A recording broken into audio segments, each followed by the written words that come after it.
Hello and welcome to The Global View, the show where we look at ways for investors to make money beyond the ASX-listed universe. I'm your host, Olivia Grace-Curran. Wall Street celebrated the weekend by snapping a 5-session streak of declines, the three major indices ending higher on Friday, the second trading day of 2025. US stocks secured strong gains. The S&P rallied 1.26%, but fell short of the December 23 closing level, which it needed to breach to declare a Santa Claus rally, while the tech-heavy Nasdaq rose almost 1.7%. Technology was by far the biggest boost to the S&P 500 on Friday, led by Nvidia, which rose 4.5%. Tesla shares managed to climb 8% to reverse some of the week's losses, with the move coming despite disappointing delivery data, which revealed the company's first annual decline in deliveries. Microsoft stocks rose on news the company will spend $80 billion in FY25 to build data centers, training AI models, and deploying AI and cloud-based applications. US Steel shares slid 6.5% after President Joe Biden blocked its proposed sale to Japan's Nippon Steel for $14.9 billion, citing national security concerns. In Europe, equities closed lower, with the Stoxx 600 index down, weighed by luxury companies and alcohol providers, but able to record a second straight weekly gain. Trading volume was light at the end of a holiday-shortened week. US Treasury yields held steady near recent highs on Friday, ticking upward after encouraging manufacturing news, but marking time in holiday-deadened trade before key employment data and a wave of note and bond issuance this week. Yields were down slightly before the Institute of Supply Management PMI surprised to the upside by gaining 0.9 of a point to 49.3, its highest reading since March, pointing to a moderating but resilient US economy. The survey's price index rose slightly, raising some fears about sticky inflation. US 10-year yields rose 1.4 basis points to 4.6%. The 2-year went up 2 basis points to 4.26%. Market sentiment was supported by the re-election of Mike Johnson as House Speaker, with the move signalling cooperation amongst Republican lawmakers and raising hopes in the markets of a clear path for US President Trump's agenda of tax cuts and deregulation. Trade relations are also in focus to start the week after US President Joe Biden blocked the takeover of US steel by Japanese steelmaking giant Nippon Steel. The US dollar pulled back from a 2-year high despite a lift in Treasury yields, with traders looking ahead to this week's US non-farm payroll data and the minutes from last month's Federal Reserve meeting to gauge the likely path forward for US rates.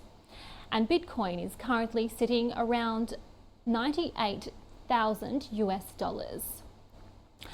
Joining us now is Kyle Rodda from Capital.com. Happy New Year, Kyle. Let's start with the US steel situation, and how should investors digest this information?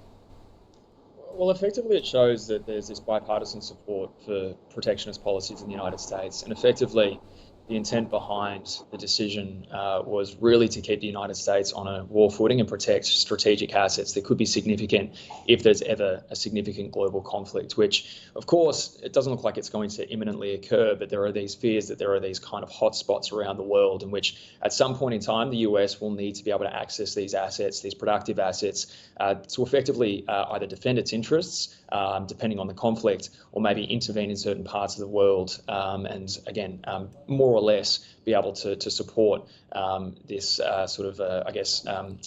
military industries. So the criticism here, of course, has been that, it's protectionist, that it might sort of disincentivize M&A, cross-border M&A activity, future foreign investment in the United States. But, effectively, it really shows that, the American first policy at some respects is a bipartisan one now, a very stark shift in the narrative from 10, 20, 30 years ago, and that investors now have to sort of bake in these risks when it comes to asset prices, that national security issues will trump purely economic or investment concerns when it comes to policy. And Kyle, some political developments in the US also boosted sentiment, specifically the re-election of Mike Johnson as Speaker for the House of Representatives. Yeah, absolutely. I mean, we have been speaking for a long time, obviously, that, one of the key things that is supporting market sentiment is that the Republicans have control of both chambers of Congress. But the House is actually quite a narrow majority, 4 seats or thereabouts. And there has been concern, especially with some of, Trump's more, we'll call it lax fiscal policies, that there are some Republican members, the true fiscal conservatives, that may have sort of stood in the way of the legislative agenda, or certainly agitated somewhat, especially around this sort of election, to try and kind of create the groundwork of some, watering down or at least changes of Trump's legislative agenda. So, effectively what we saw here is at least the first signs that the Republicans are reasonably coordinated, are cooperating with one another. And that really boosts these hopes in the markets that, the tax cuts are going to come through, that some of this deregulation is going to come through. Of course, there's those sort of heightened risks of tariffs as well from a Republican Party that is sort of singing from the same proverbial hymn sheet.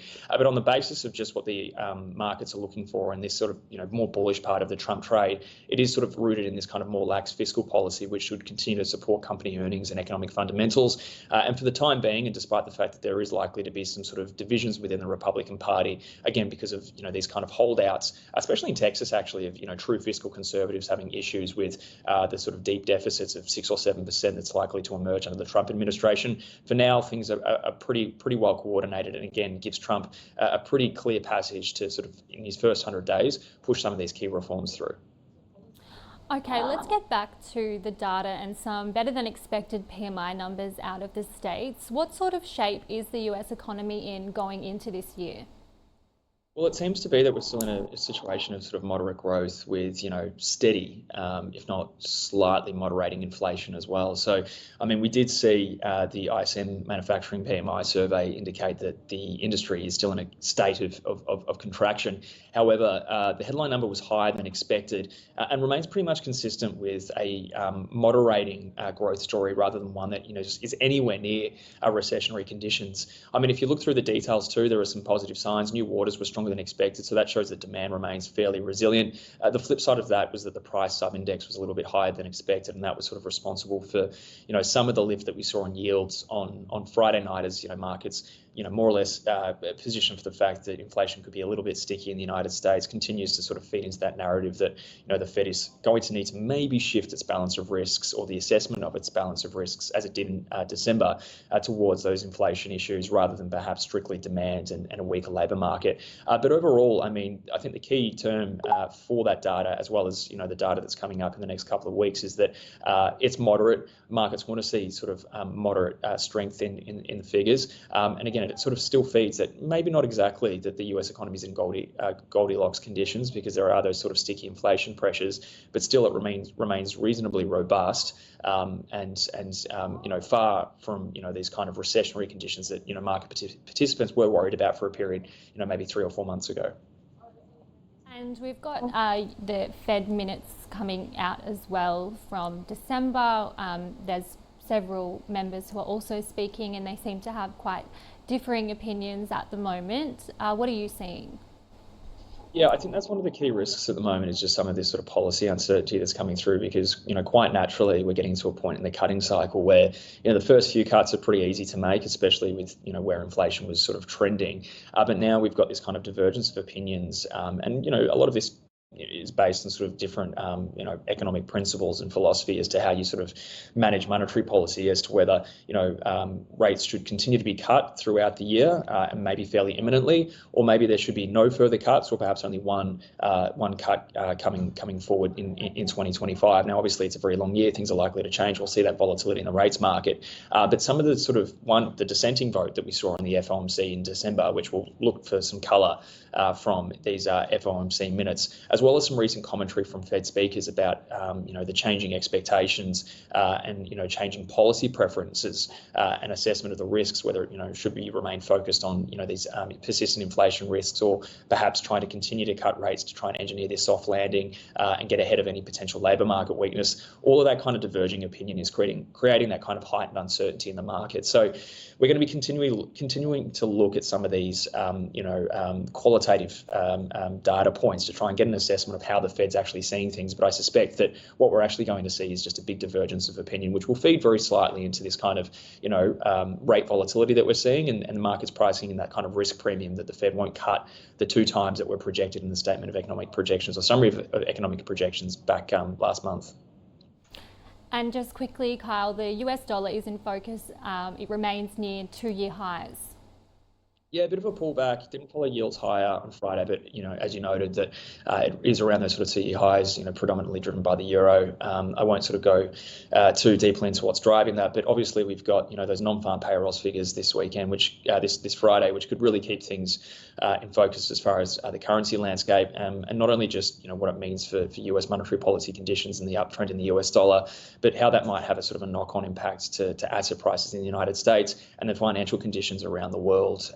Especially in Asia. So, really quite critical that kind of dollar move. Again, it pulled back a little bit on Friday night, but with the FOMC minutes with some of these FOMC speakers, and then finally that non-farm payrolls data, which is expected to show signs of pretty resilient strength in the labour market, it's going to continue to be a pretty important factor for US markets, as well as Asian markets as well, which is so dependent on the US dollar as well as Treasury yields and subsequently financial conditions for basically market sentiment. An interesting week. Thanks for the wrap, Kyle. Kyle Rodda from capital.com. And just before we go, getting one final check on where the local market is sitting at. We're currently up. SPI futures up 23 points, a positive opening expected for the market. That does it for this edition of The Global View. Stick around. The Open is coming up next.